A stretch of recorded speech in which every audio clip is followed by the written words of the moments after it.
안녕하세요. 최평국 회계사입니다. 스타트업을 위한 전문가의 맞춤 실무 교육 제8강 시작하도록 하겠습니다. 오늘은 중소기업 세제 혜택에 대해서 살펴보도록 할게요. 아시다시피 가상기업 라이프 사이클이고요. 저희는 창업 단계에서 초중기 성장기, 그다음에 성숙기, 쇠퇴기까지 전체 스타트업의 라이프 사이클에 맞는 그 단계별 맞춤 발생 이슈에 대한 어떤 대안이나 그런 것들을 살펴보고 있습니다. 오늘 다룰 내용은 성장기 부분에서 해당되는 내용입니다. 아시다시피 저희 지금 성장기 단계에 들어왔어요. 그 중에서 제가 맡고 있는 부분은 재무, 회계, 자금 그쪽 부분이기 때문에 오늘 세무 쪽, 제조업 등을 영위하는 중소기업이 받을 수 있는 혜택들, 세제 혜택은 무엇인가 이 부분들에 대해서 좀 구체적으로 살펴볼게요. 먼저 스타트업이라는 용어 자체가 어떤 세법상 정해진 용어는 아닙니다. 그냥 스타트업은 저희가 실리콘밸리에서 나온 용어죠. 스타트업이란 말은 실제 기업들이 창업을 하고 불과 창업한 지 얼마 되지 않는 기간에 어떤 이제 벤처 정신을 갖고 있는 기업가 정신을 갖고 있는 그러한 기업들을 의미하는 것으로서 실제 세법에서 말하는 분야는 크게 세법으로서 혜택을 받을 수 있는 기업들의 어떤 적용 요건은 중소기업 또는 벤처기업이란 용어로 정의할 수 있습니다. 먼저 보시면은 방금 말씀드린 대로 세법상 중소기업과 벤처기업의 정의에 해당될 경우 그 세금 혜택 적용이 가능합니다. 그래서 일반적으로 보시면 그냥 우리는 중소기업이다라고 보시면 돼요. 저희가 업종별로 구분하거나 매출액, 자산 기준 등이 있는데 하나씩 살펴보겠습니다. 먼저 중소기업이다.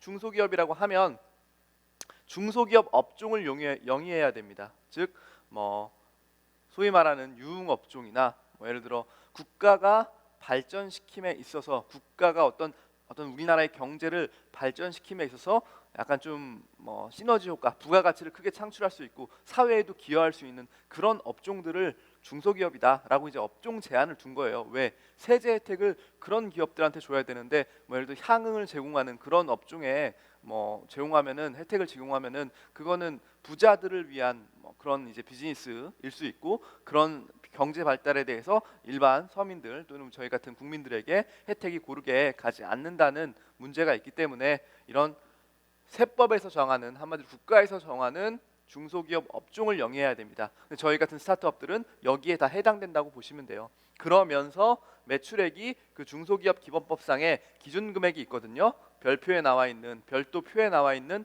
업종별 기준 금액이 있습니다. 업종별 기준 금액 보통 이 400억에서 1,500억 사이입니다. 매출액을 의미합니다. 매출액이 업종별로 다른데 일반적으로 400억에서 1,500억 사이를 의미해요. 물론 이거는 세법이 개정되거나 법 개정을 통해서 업종이 추가되거나 빠지거나 매출액이 증가하거나 감소하거나 다 그럴 수는 있습니다. 어찌됐건 현재는 요 정도 규모, 매출액 요 정도 규모, 스타트업이 400억 매출 행복하죠. 예, 말로만 따주면 이거 진짜 행복한 숫자 아닙니까? 물론 이 수업을 듣고 계신 많은 대표님들 또는 스타트업 관계자분들 400억 우리 매출 넘는다. 그러면 이미 어느 정도 볼륨이 있는 기업이라고 보시면 되죠. 어찌됐건 업종별로 요 정도 금액에 해당되면서 이 중소기업 업종을 영위하면 중소기업에 해당되고요. 엔드 조건으로 여기 자산 총액 5천억 이내여야 됩니다. 자산 총액이 너무 커지면 5천억 이상이다. 그럼 중소기업이 아니라고 보는 거예요. 매출액은 비록 그거보다 작을지언정.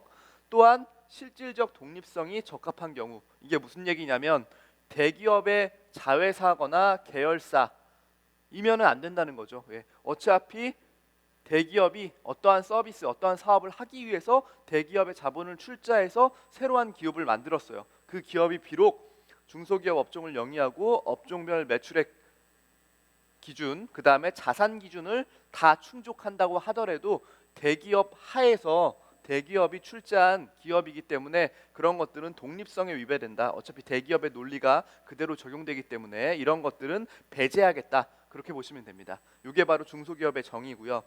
스타트업을 하시는 업종이 너무 상이하고 다양하기 때문에 지금 당장 이 모든 업종별 금액을 다룰 수는 없어요. 이것들은 검색, 포털 사이트에서 찾아보시거나 세법, 국세청 이런 데 가면 중소기업에 관한 정보, 그 요건에 해당되는 정보는 잘 나와 있습니다. 한번 서치해 보시고요. 자, 그 다음으로 중요한 게 이제 벤처기업입니다. 벤처기업 같은 경우에는 이 두 가지는 엔드 조건이라고 말씀드렸고요.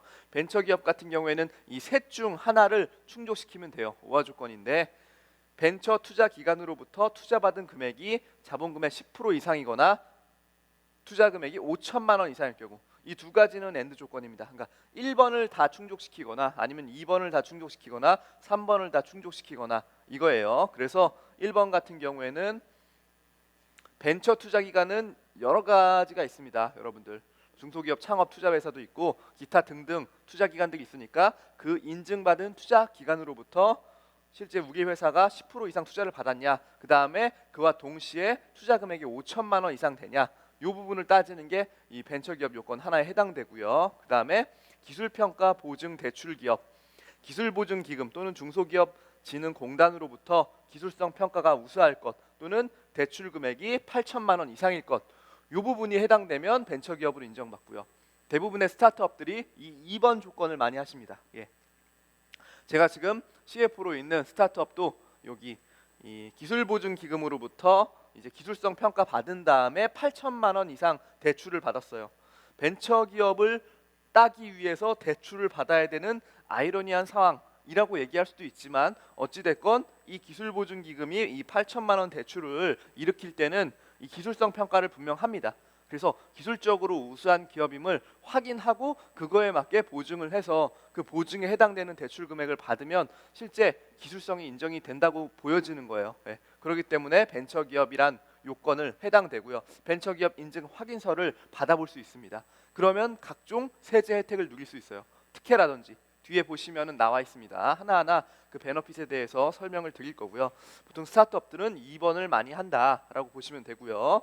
그 다음에 연구개발 기업으로서 기업부설 연구소를 보유하고 연구개발비가 5천만 원 이상이고 연간 연구개발비가 총 매출액의 5에서 10% 이상일 것. 이건 요건별로 다르겠죠. 그러니까 연구개발을 중심으로 하고 연구개발을 항상 우리는 생각하고 있다. R&D 중심의 기업이다. 그런 거라고 보시면 돼요. 3번은. 물론 이런 기업들 존재할 수 있습니다. 기업부설연구소는 뭐 일반적으로 지난 시간에 했던 연구인력 개발비 세액공제를 받기 위해서 실제 기업부설연구소를 세우고 여기다가 전담 연구인원을 등록시키죠. 그래서 그 연구인력 인원의 인건비라든지 아니면 프로젝트에 대한 재료비 그런 것들을 세액공제를 받기 위해서 기업부설연구소를 설립한다고 말씀드렸어요. 당연히 이걸 보유하는 동시에 연구개발비가 5천만 원 이상, 이 스타트업에서는 쉽지 않은 금액일 수 있어요. 반면에 또 고급 인력이 들어오면은 이게 또 쉬울 수도 있고 5천만 원 이상이면서 그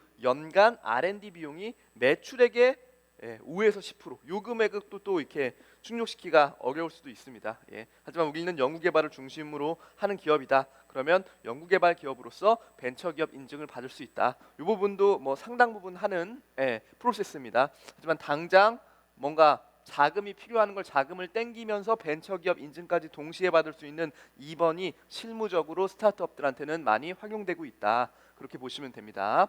자, 이제 중소기업과 벤처기업에 대해서 지금 그 요건에 대해서 살펴봤어요. 그럼 걔네들이 받을 수 있는 혜택 살펴볼게요. 먼저 중소기업 입장, 내가 중소기업이다. 업종별, 그 다음에 매출액 규모, 그 다음에 자산, 그 다음에 독립성 요건, 이것들을 다 충족시켜가지고 나는 세법상 요구하는 중소기업이 맞다. 그러면 지금 말씀드린 혜택들을 다 받으실 수 있는 거예요. 살펴볼게요. 먼저 중소기업 투자세액공제입니다. 중소기업이 사업용 유형자산에 돈을 쏘면은 그 돈에 대해서 3%만큼은 세액공제, 그러니까 세금을 깎아준다는 거예요. 세액공제를 받을 수 있습니다.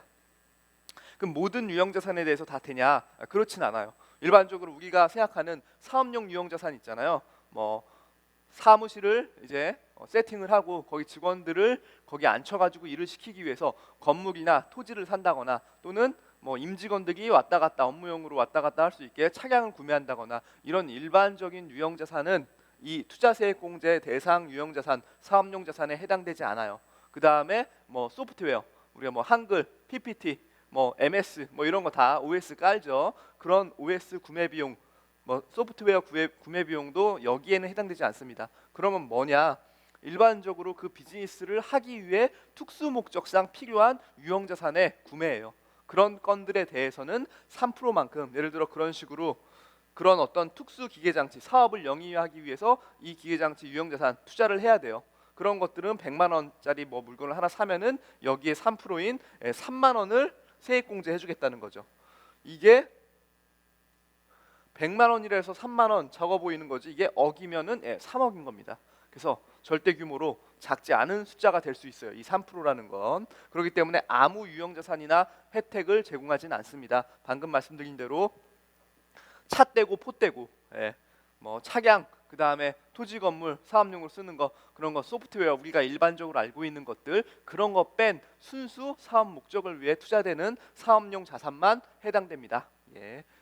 염두에 두시고요. 그 다음에 창업 중소기업, 벤처기업에 대한 세액 감면이 있습니다. 세액, 여러분들 이제 감면과 공제라는 부분이 있는데요. 뭐는 감면이고 뭐는 공제네, 이런 생각을 하실 수 있을 것 같은데, 먼저 세액, 공제, 감면 모두 세금 자체를 깎아주는 겁니다. 내가 내야 될 법인세, 내가 내야 될 사업과 관련된 소득세가 있는데, 그 세액에서 실제 여기서 계산된 산출 세액만큼 빼서 내는 거기 때문에 직접적인 효과가 있는 거예요.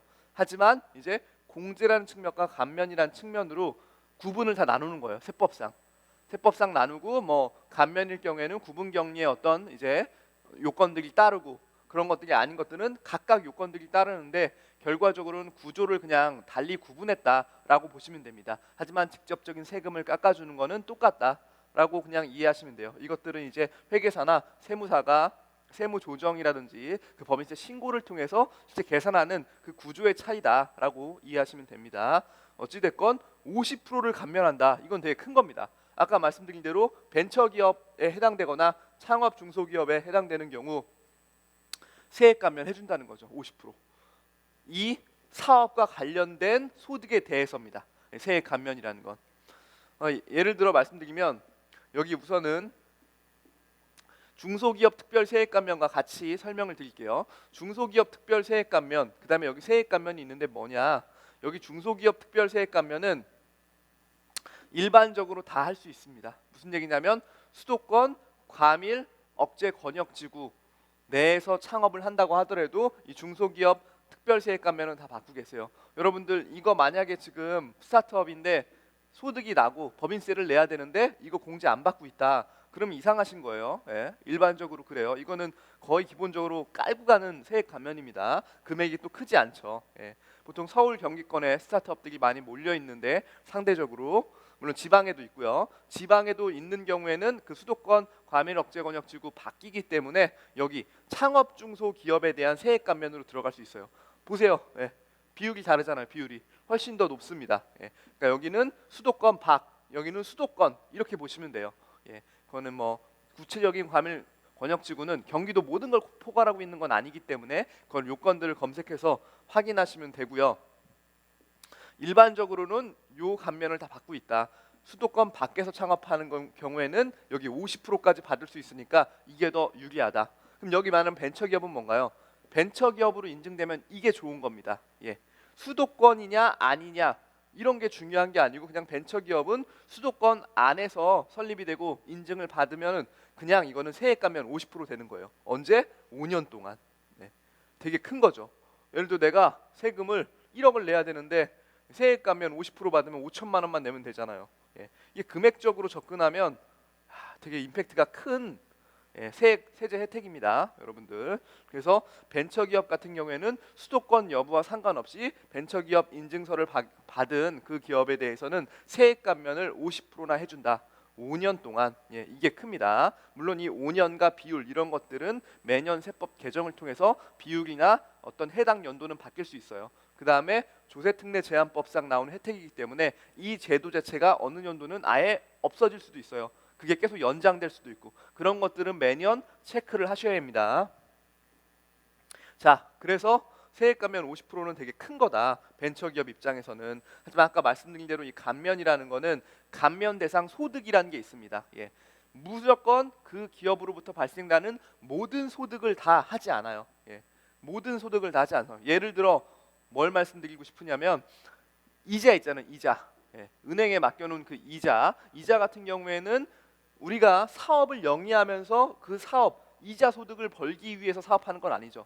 그냥 은행에 실제 돈을, 그냥 자금을 좀 쌓아두고 필요하면 돈 빼고 받을 때 통장으로 받고 그러기 때문에 그냥 계좌를 들고 있는 거거든요. 근데 분기별로 이자 수익이 몇백 원, 몇천 원 또는 뭐 몇만 원 발생할 수 있죠.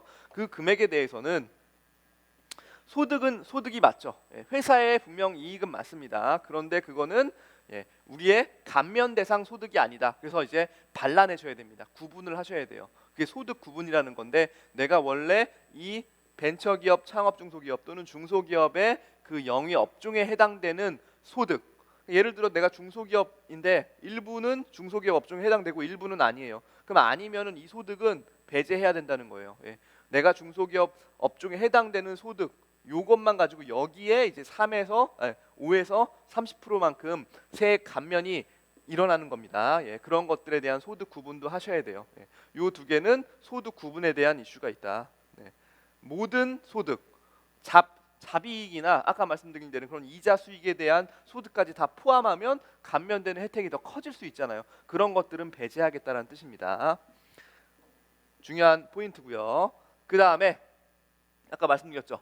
수도권 가밀억제 권역에서 창업을 하면은 여기 중소기업 특별세액 감면, 그 다음에 여기 밖에서 창업을 하면 창업 중소 세액 감면 받는데, 예를 들어 여기에서 창업을 했다가, 여기라고 하면 수도권에서 창업을 먼저 했다가 그 다음에 이전하는 거예요. 외 지역 이전 시. 그러니까 지방 이전을 촉진시키기 위해서 정부가 이렇게 세제상의 혜택을 주는 겁니다. 그렇기 때문에 똑같이 오히려 감면폭은 더 커질 수 있죠. 100%까지 가능합니다. 이것도 역시 그 기간이 있고요. 정해진 기간 하에서 50%에 100%까지 감면합니다. 그러니까 지방으로 많이 그 경제력, 대한민국의 어떤 경제권을 많이 분산시키려고 하는 거죠. 지방 균형 발전이라는 어떤 기치 하에, 슬로건 하에 이런 식의 세제 혜택이 주어지고 있습니다. 만약에 이제 수도권 밖으로 창업을 이제 뭐 회사를 이전한다 그런 고민을 하시면 이 부분에 대한 검토를 꼭 해보셔야 됩니다. 그 다음으로 할 수 있는 건 청년 고용 증대에 대한 세액 공제. 아시다시피 지금 이 스타트업 강의를 듣고 계신 분들도 청년 CEO 분들이 많으실 거예요. 청년분들 항상 뭐 두 개 중에 하나 아닙니까? 취업 아니면 창업이죠. 하지만 취업이 상대적으로 좀 어렵기 때문에 중소기업 또는 뭐 기업들 입장에서 좀 취업을 많이 촉진시켜라. 많이 너희들이 좀 사람들 많이 뽑아가지고 고용 실업률도 낮추고 경제 발전에 이바지하라. 이런 측면에 대해서 청년 실업이 문제이기 때문에 청년을 고용하면은 이거에 대해서 세액 공제를 해주겠다는 게 정부의 입장입니다. 이건 되게 임팩트가 커요. 제가 지금 고객으로 있는 어느 회사도 이 청년 고용 증대에 대한 세액 공제를 받아서 몇 천만 원을 세이브했습니다. 왜냐하면 이게 어떻게 되는지 잠깐만 설명드릴게요. 청년 고용, 한마디로 4대 보험을 등록한 정규직으로 청년 고용이 작년 대비 올해가 증대한 거예요. 그거는 이제 상시 근로자 수를 계산하는 방법이 있는데 그 방법에 따라 청년 고용이 작년 대비 늘어났어요. 그럼 늘어난 그 명수에다가 곱하기 인당 500만 원입니다. 인당 500만 원의 세금을 그대로 줄여줘요. 되게 파격적인 거죠. 하지만 청년 고용이 증대가 일어났는데 전체적으로 정규직이 감소했다. 전체적으로 상시 근로자 인원이 감소했다. 그러면 안 됩니다. 즉 정규직과 청년 고용과 그다음에 상시 근로자에 대한 그 인원수가 있어요. 이 인원수를 평균적으로 다 계산을 해서 이게 모두 상승하는 동시에 이 청년 고용이 증대할 경우, 그러니까 얘네 두 개는 떨어지는데 청년만 올라갈 수도 있잖아요. 예를 들어 우리 회사가 일반 정규직 청년 아닌 사람들이 100명이에요. 100명인데 실제 50명으로 줄어들었어요.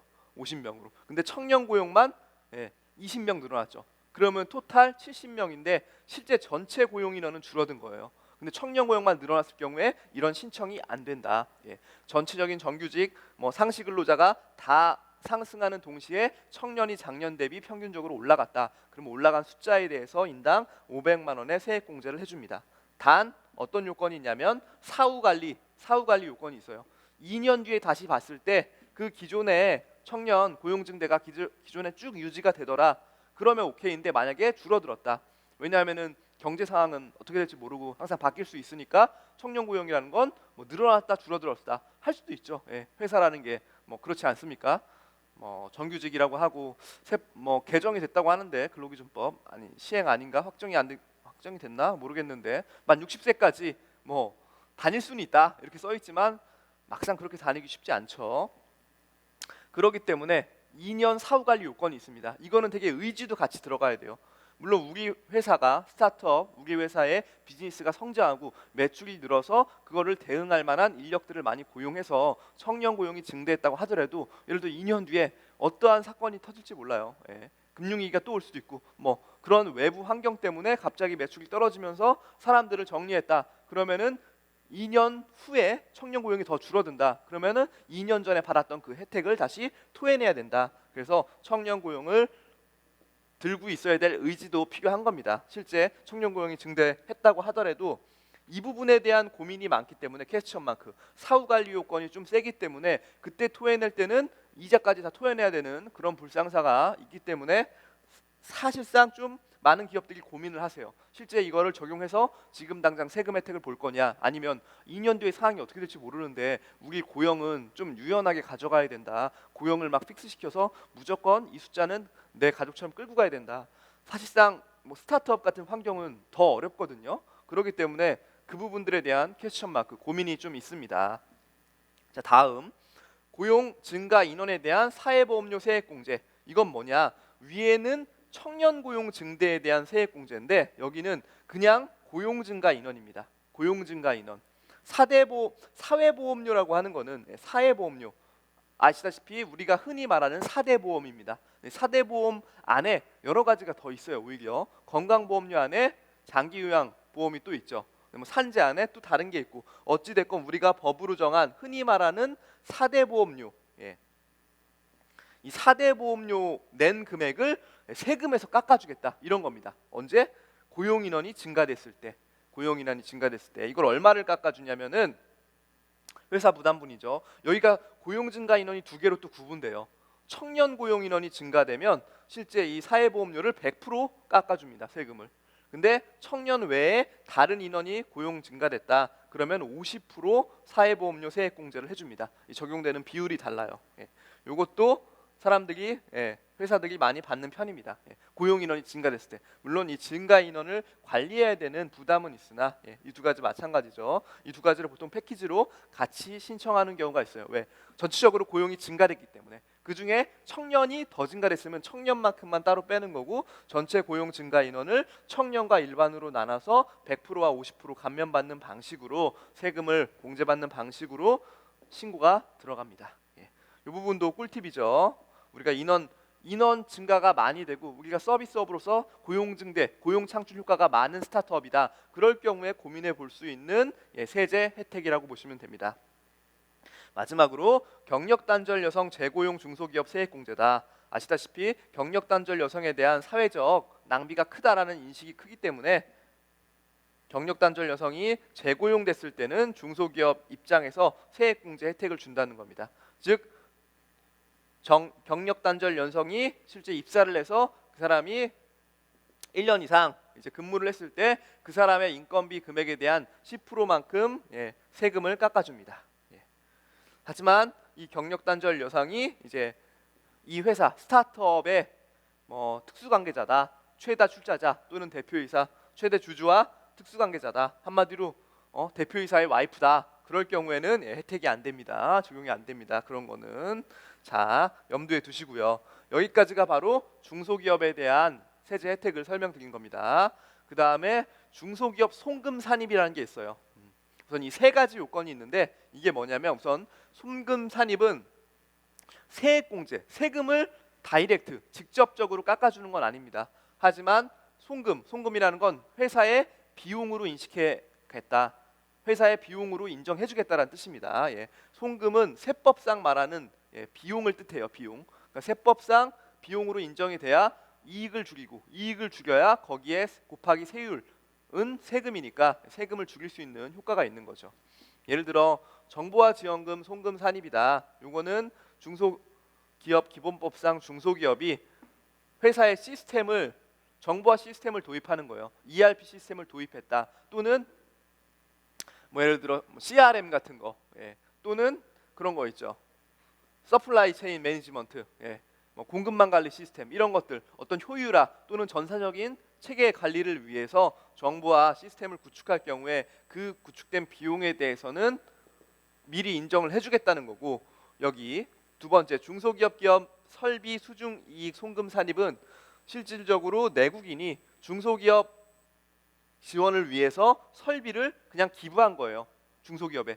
야, 우리가 이거 쓰던 기계나 뭐 이런 장치 또는 설비들이 있는데 우리는 이제 새 거로 교체하면서 이거 쓸 데가 없어. 근데 어느 기업들, 스타트업들은 그게 필요할 수 있거든요. 그러면 이 기업이 저쪽 스타트업한테 그 설비를 이전하는 거예요. 그러면은 스타트업은 그 설비를 받았기 때문에 이익이 늘어나죠. 왜냐하면 그건 자산이고 그 자산이 공짜로 늘어났기 때문에 그 부분은 수익으로 잡혀야 되는 거예요. 예. 회사 스타트업 입장에서는. 하지만 그 이익을 잡히지 않게 해주겠다는 거예요. 그만큼 해당되는 금액만큼 비용으로 인정을 하는 거죠. 예를 들어 그 자산이 100원이었다. 설비가 우리 회사에 들어오면은 장부에 이렇게 잡습니다. 자산. 그 다음에 수중이익 100원을 잡아요. 이러면은 이익이 100 늘어났기 때문에 세금도 100 늘어나는 거예요. 하지만 이 부분에 해당되는 금액, 요 부분만큼 비용으로 인정을 해주겠다는 거죠. 예, 비용 100. 그러면은 이익이 100 늘어나고 비용이 100 늘어났기 때문에 서로 상쇄가 돼서 실제 이 자산 수중 이익, 설비가 들어옴으로 인해 추가적으로 내야 될 세금 부담은 없어졌다. 그렇게 보시면 됩니다. 그런 제도예요. 예, 비용을 인정해주겠다. 세법상. 안 그러면 이것 때문에 설비를 받는데 세금 때문에 오히려 이 설비를 못 받을 수 있거든요. 스타트업 입장에서는 불합리하죠. 그런 것들을 고민해주겠다는 거예요. 세법상. 또 마지막 이 고용유지 중소기업 등에 대한 과세 특례는 실제 고용을 유지하는 경우, 이 고용유지라는 게 인건비입니다. 인건비. 여러분들 예를 들어 경제가 어려우면 실제 어떤 사람을 인력을 좀 자르고 싶은 게 스타트업의 마음일 수 있죠. 당장 들어갈 자금이 없는 상태에서 4대 보험과 뭐 퇴직금, 급여 이런 것들이 다 밀리게 되면 CEO는 이 회사가 살아야 되는데 부담이잖아요. 그렇기 때문에 실제 사람들을 자르고 싶은 니즈가 있어요. 하지만 인내를 서로 하면서 감내하자, 고통을. 이런 식의 얘기를 할 수 있어요. 즉 사람이 10명 있는데 10명 중에 한 명을 잘라야 되면 한 명을 자르는 게 아니라 이 10명의 인건비를 다 줄입니다. 그래서 고용을 유지하는 거죠. 한 명을 자르는 게 아니라. 예. 고용을 유지하면 야, 뭐 정말 잘했네. 정말 잘했기 때문에 너희들은 이 고용 유지에 대한 금액에서 일정 비율은 세제 혜택을 줄게. 송금 산입을 넣을 수 있게 유지를 해줄게. 그런 제도라고 보시면 됩니다. 구체적인 요건들은 검색을 하고 요건들 우리 회사에 맞는지는 실제 주변에 회계사나 세무사를 통해서 컨설팅을 받으시면 자세히 확인하실 수 있습니다. 이거 되게 위대한 결단이에요. 위대한 결단. 사람을 자르는 대신에 모든 사람들이 다 동의를 해야 되죠. 자기 연봉이 깎이기 때문에 되게 민감한 문제거든요. 그럼에도 불구하고 다 같이 상생하기 위해 이 한 명이 자기가 될 수도 있잖아요. 예, 이거는 되게 그 직원 입장에서는 중요한 문제겠죠. 그래서 이러한 제도가 있다. 그런 어떤 이제 의사결정을 지원함에 있어서 세법상 혜택인 거죠. 네. 자, 기타 조세 지원을 볼게요. 이거는 그냥 일반적인 겁니다. 예를 들어 최저한세 적용 우대. 이게 뭐냐면 각종 세제 혜택이 있어요. 아까 말씀드린 대로 세액 감면도 있고 세액 공제도 있고 그 다음에 어떤 준비금, 송금 산입, 어떤 특별 규정에 의해서 세금을 줄이는 혜택들이 있어요. 근데 그렇게 한도 끝도 없이 세금을 계속 줄인다. 예. 그러면은 나라 살림이 제대로 운영이 될까요? 세금이 행정부를 또는 우리나라 국가를 기반하는 주 수입원인데 텍스가 줄어들면 실제 우리나라를 운영하기 힘들겠죠. 그렇기 때문에 최저한세율이라는 걸 규정하고 있습니다. 아무리 세금이 낮고 떨어진다고 하더라도 중소기업은 원래 내야 될 세금의 7% 유효세율이죠. 유효세율. 법인세 얼마인가요? 법인세율. 예.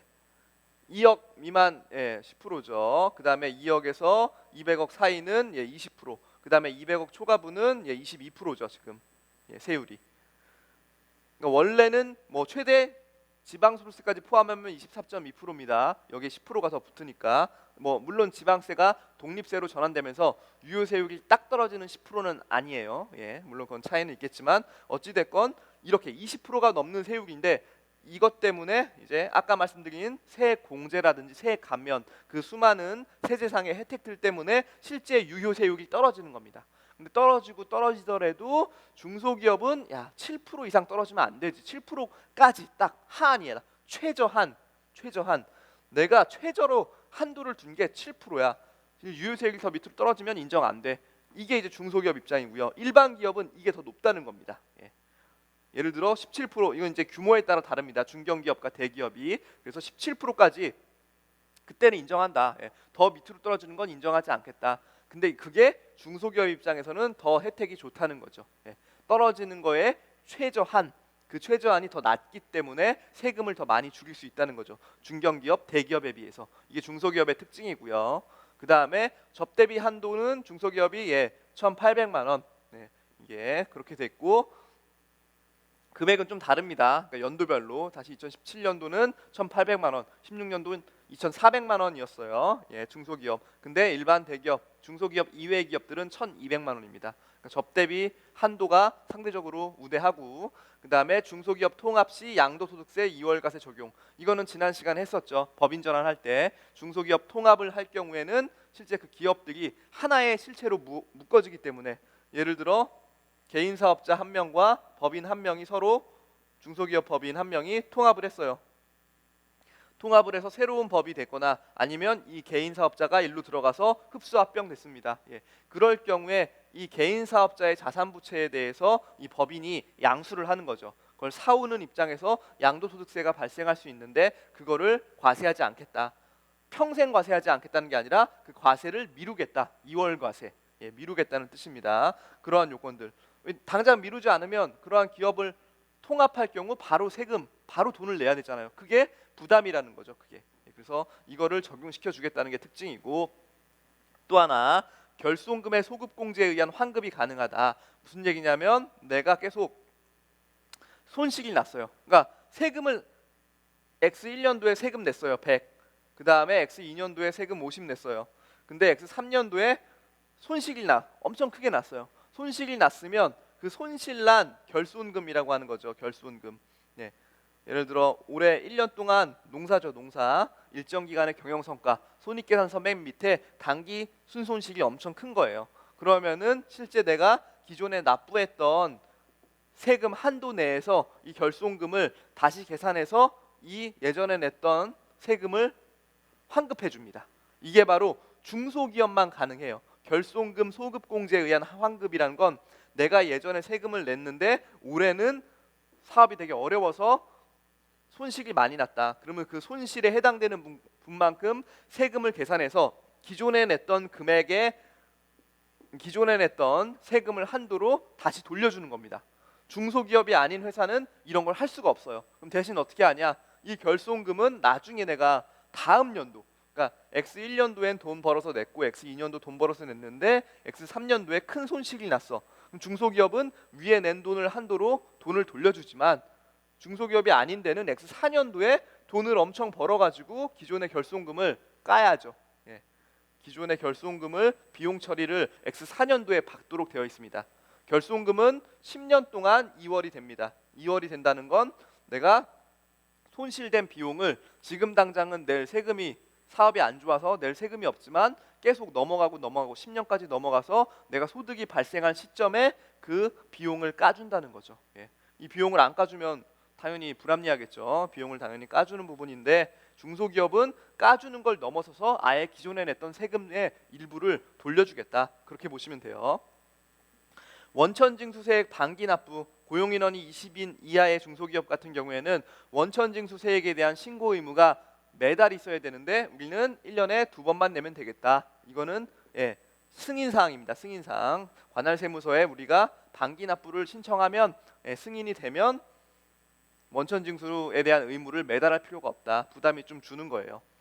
자, 여기까지가 중소기업 혜택이었고요. 벤처기업 세금 혜택을 볼게요.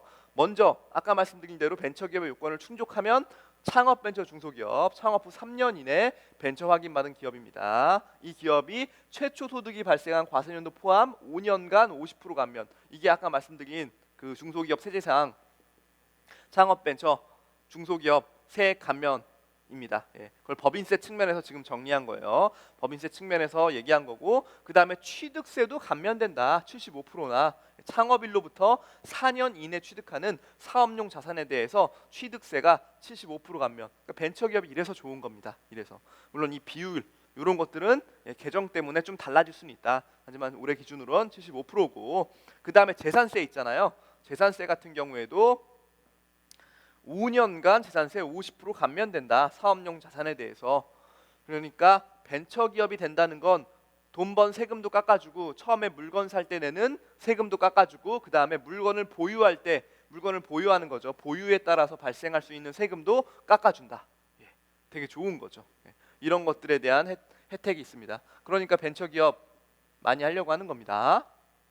기타 코스닥 상장 시 심사 우대. 야, 벤처기업 기술성 있는 거네. 그러면 코스닥 상장할 때 좀 더 잘 봐줄게. 신용보증 심사 우대. 야, 너희들 뭐 돈 빌리고 싶어? 야, 근데 벤처기업이야? 좀 더 혜택 줄게. 스톡옵션 부여 대상 확대. 스톡옵션 대상 직원들. 이게 부여 대상 확대라는 건 스톡옵션에 대한 세제 혜택이 있거든요. 그런 것들에 대한 대상을 늘려주겠다는 거예요. 그다음에 병역 특례 업체 선정 우대. 병역 특례, 청년들이 꿈꾸는 취업하고 싶은 회사죠. 그런 것에 대한 선정 우대. 그러면 더 양질의 인력들을 우리가 선발할 수 있겠죠. 그다음에 광고비도 일정 부분 지원되는 그런 특혜들이 있습니다.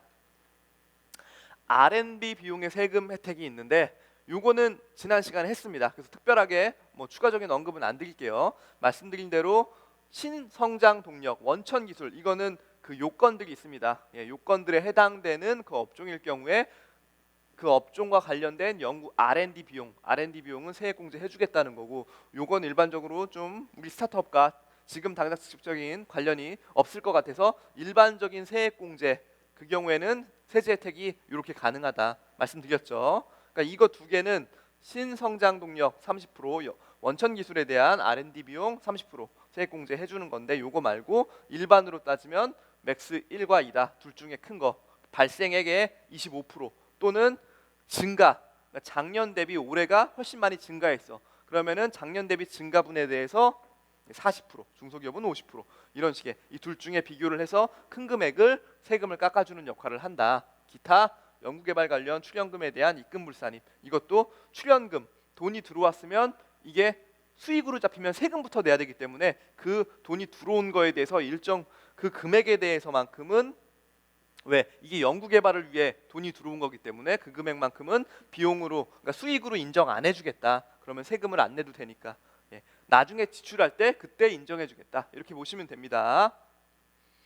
M&A 관련 세제 혜택입니다. 이제 M&A, 기업의 원활한 구조조정을 지원하기 위해 일정 요건을 갖춘 합병 또는 분할의 경우 각종 조세 지원 제도를 두고 있어요. 예를 들어 합병 분할 시, 합병이라는 건 회사와 회사가 합쳐지는 거고, 분할은 회사 하나를 두 개로 찢는 거죠. 두 개를 왜 찢냐? 어느 회사가, 예를 들어 회사가 하나 있는데 A 사업부와 B 사업부가 있어요. 근데 뭐 여기 뭐 C라는 회사가 B 사업부가 되게 마음에 든대요. 그러면 B 사업부만 사는 거죠. 이 A 회사, 그러니까 이 회사는 A 사업부, B 사업부를 들고 있는데 B 사업부만 분할시켜가지고 이쪽으로 준다는 거죠. 이쪽으로 줄 때 아예 합병할 수도 있지만 얘를 그냥 이렇게 B 밑에 C의 자회사, 그러니까 C의 자회사로 둘 수도 있습니다. 경우의 수가 되게 많은데, 그럴 경우에 합병이나 분할이라는 구조조정, 이런 것들을 함에 있어서 조세재원 제도를 두고 있습니다. 이런 거 왜 할까요? 시너지가 나니까 하는 거겠죠. 수직적 통합, 수평적 통합, 다양한 통합들을 통해서 시너지를 발생할 수 있다. 그러한 사회 경제적인 여건을 우리가 조세적으로, 텍스적으로 지원을 하는 제도입니다. 먼저 합병 분할 신설 법인에 대해서 기존의 법인, 그러니까 한마디로 먹혀지는 법인이죠. 먹은 법인 말고 먹혀지는 회사에 대한 2월 결손금을 승계할 수 있다라는 제도가 있어요. 기존에 손실나는 기업, 뭐 손실나는데 이 회사 입장에서는 되게 매력적인 거예요. 왜? 여기가 보유하고 있는 특허라든지 기술이라든지 이런 것들이 많기 때문에 스타트업 시장에서도 M&A가 종종 일어나긴 하죠. 이 회사가 결손이 난다고 하더라도 이 회사가 들고 있는 고객 DB, 이 회사가 갖고 있는 마케팅력, 그 다음에 뭐 기술력, 이런 것들 때문에 실제 이 회사를 합병합니다. 그럴 때 이 회사가 들고 있는 결손금 있잖아요. 이익이 없으니까 맨날 손실만 본 그 결손금을 가져가서 써먹을 수 있다. 그게 특징이고요. 그 다음에 승계한 감가상각 자산에 대한 수정 내용연수 적용 가능. 내용연수를 줄이면은, 내용연수는 뭐예요? 감가상각 대상을 비용 처리하는 기준입니다. 예를 들어 100원을 내용연수 10년을 했다. 그러면 정액법일 경우에 정액법 똑같은 금액으로 나누는 거죠. 그럴 경우에 매년 10원씩 비용 처리가 되는데 만약에 내용연수를 2년으로 하면 2년 동안 매년 50원씩 비용 처리가 돼서 세금을 더 줄이겠죠. 예, 이러한 수정 내용 연수를 적용할 수 있게 도와주겠다는 거예요. 비용 처리 빨리 할 수 있게. 그 다음에 피합병 법인 그 주주에 대한 조세 지원이다. 이거 같은 경우에는 실제 합병 분할로 인한 자산 양수도 손익, 과세 이연이 가능하다. 예를 들어 A 회사가 B 회사에 합병이 되는데 이게 여기 있는 자산이 다 이쪽으로 넘어가는 거잖아요. 자산 부채에 대해서 포괄적으로 양도가 됐으면 여기 양도 손익이 발생할 가능성이 있는데 자산 양도 손익. 근데 이거를 과세를 이연하겠다는 거예요. 예. 이걸 아예 과세 안 한다는 게 아니라 실제 나중으로 지금 당장 구조조정을 할 때 세금이 나가면 돈이 많이 나가니까 돈이 없는 회사가 기술력을 보고 합치려고 하는데 이 합병 때문에 돈을 많이 나가면 아예 합병 자체를 포기할 수 있거든요. 그런 것들을 배제하기 위해서 하지만 아예 안 걷는다는 건 아니고 이 피합병 법인의 자산 부채에 대한 그 시장 가치만큼 나중에 더 올라갈 수도 있지만 그거는 나중에 과세하겠다. 그런 제도를 두는 겁니다. 그 다음에 의제 배당을 과세할 경우에 주식의 종전 장부가액 평가다. 이거는 이제 주주죠, 주주. 의제 배당이라는 건 주주한테 배당이 가는 겁니다. 근데 배당이라고 보겠다는 걸 의제라고 합니다. 예, 좀 낯설고 어려운 용어일 수 있는데 의제 배당으로 과세할 때 종전의 장부가액으로 평가한다는 건 어찌 됐건 세금을 줄이겠다는 거예요. 세금을. 예. 시가로 평가하면 그 가치가 더 커지기 때문에 많이 평가를 받아서 세금을 낼 수 있다는 건데 그것들을 배제해 주겠다는 겁니다. 그 다음에 물적 분할 시 자산 양도 차익의 송금 산입. 이거랑 똑같습니다. 가세 유연처럼 뭔가 양도 차익, 물적으로 뭔가 여러분들 보시면 이제 물적 분할과 인적 분할이 있어요. 예, 회사를 분할하는 방식은 A라는 회사가 있는데 이 A 회사 안에 일부 여기 사업부가 또 하나 있는데 이 사업부를 별도의 법인 실체로 내리는 거예요. 예, A의 자회사가 되는 거죠. B라는 회사가. 그러면 이걸 바로 물적 분할이라고 해요. 물적 분할. 그런데 만약에 A 회사에 주주가 있어요. 주주가 있는데 실제 A 회사 여기 안에 사업부가 있는데 이거를 분할할 때 A 회사의 자회사로 내리는 게 아니라 아까 같은 경우가 아니라 실제 이 주주 밑에 별도의 신설법인 B를 두는 겁니다. 이럴 경우에 인적 분할이라고 합니다. 인적 분할 이해되시죠? 물적 분할은 그냥 A라는 회사 안에 있는 사업부를 A의 자회사로 별도로 내리는 게 물적 분할이고 여기 A 안에 B라는 사업부가 있는데 B라는 사업부에 A의 주주는 동일하니까 주주를 동일하게 이 B라는 사업부를 별도 법인으로 만드는 게 인적 분할입니다. 여기는 어차피 주주가 그대로 있기 때문에 최종적으로 이거 손자회사죠. 자회사 이게 이제 법인이라면 그러니까 이렇게 단계를 3티어로 갈 거냐 아니면 그냥 2티어로 갈 거냐 그 차이일 뿐입니다. 물적 분할할 경우에 자산의 양도 차익은 송금 산입해서 당장 세금이 나가지 않게 도와주겠다. 그렇게 보시면 돼요. 그 다음에 기타 구조조정 조세 지원으로는 이거는 기존에 말씀드렸죠. 지난 시간에 중소기업 통합에 대해서는 양도소득세가 발생할 수 있는데 이 기업과 이 기업이 일로 하나로 합쳐지면서 이 개인 사업자가 갖고 있던 자산 부채에 대해서 실제 이쪽 기존에 합치는 회사로 양도가 되는 거기 때문에 양도소득세가 발생할 수 있는데 2월가세 당장 세금을 내게 하진 않겠다 그런 뜻이고요. 법인 전환에 대한 양도소득세 2월가세 똑같은 말씀이고요. 그 다음에 재무구조 개선 등에 따라서 기업의 채무면제이익에 대한 과세 특례. 예를 들어 이 회사가 되게 어렵지만 기술력도 있고 앞으로 열심히 해보겠다는 의지도 있어요. 그래서 법원의 어떤 결정에 따라서 일정 이 회사가 들고 있던 빚, 채무를 면제해 줍니다. 채무를 면제하면 이익이 발생하죠. 근데 이익은 또 세금을 내게 해야 되잖아요. 그러니까 이익 때문에 세금을 내면 내가 당장 돈이 없어서 망하게 생겨가지고 지금 망하기 직전에 뭔가 채무를 면제받았는데 면제받은 것 때문에 세금을 내야 된다. 이게 아이러니하거든요. 그래서 그 채무 면제 이익에 대해서 과세 특례라는 건 이 이익에 해당되는 세금 부분을 또 깎아주는 거죠. 이거를 입금 불산입, 세무 조정 등을 통해서 실제 과세를 하지 않도록 해주는 겁니다. 이러한 계획에 따른 그런 회사일 경우에 법원의 승인이 있어야 됩니다. 주식의 현물 출자 등에 의한 지주회사 설립 등에 대한 과세 특례. 지주회사 설립할 때도 마찬가지예요. 예. 어떤 회사들을 컨트롤할 수 있는 지배 구조를 되게 투명하게 하고 건전한 이제 경제 구조를 만들기 위해서 정부는 지주회사를 많이 지원하는 편입니다. 예. 지주회사를 많이 권장하는 편이에요. 그래서 뭐 LG, SK 다 지주회사가 있죠. 그런 지주회사를 설립할 때 실제 이 신규 법인에 따라서 자산부채가 들어가는데 그 자산부채는 항상 시가로 기록이 돼야 되거든요. 그러면은 기존에 있는 현물 출자에 따른 회사에 대해서 양도 차익이 발생할 수 있어요. 그거 역시 과세 특례를 통해서 많이 지원을 해주겠다. 그렇게 보시면 되겠습니다. 합병에 따른 중복재산 양도에 따른 과세 특례도 있습니다. 무슨 얘기냐면 A라는 회사와 B라는 회사가 합병했는데 A 회사, B 회사 똑같이 컴퓨터를 쓰고 있어요. 이건 똑같은 중복 재산이 있는 거예요. 굳이 사업에 관련해서 필요가 없는 거죠. 필요가 없는 것들을 처분할 때 실제 세금을 내야 되는 부분이 있으니까 그 부분들은 별도의 규정을 통해서 좀 세제 해상 혜택을 주겠다. 그렇게 보시면 됩니다. 중복 재산. 똑같은 기능을 하고 있는 자산이 하나만 있으면 되는데 굳이 합병하면서 하나가 더 생긴 거예요. 그걸 처분할 때 있어서 과세 특례를 두겠다. 그렇게 보시면 됩니다. 오늘은 여기까지 하겠습니다. 중소기업 세제 혜택 저희 뭐뭐 살펴봤죠? 중소기업과 벤처기업의 정의에 대해서 살펴보고 중소기업이 갖는 세제 혜택 살펴봤고 그 다음에 벤처기업이 갖는 세제 혜택 살펴봤습니다. 텍스적으로 혜택.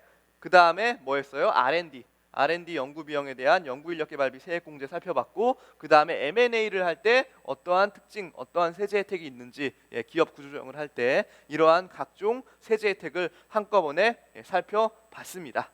오늘은 여기까지 하도록 하겠습니다. 수업 들으시나 고생 많으셨습니다. 감사합니다.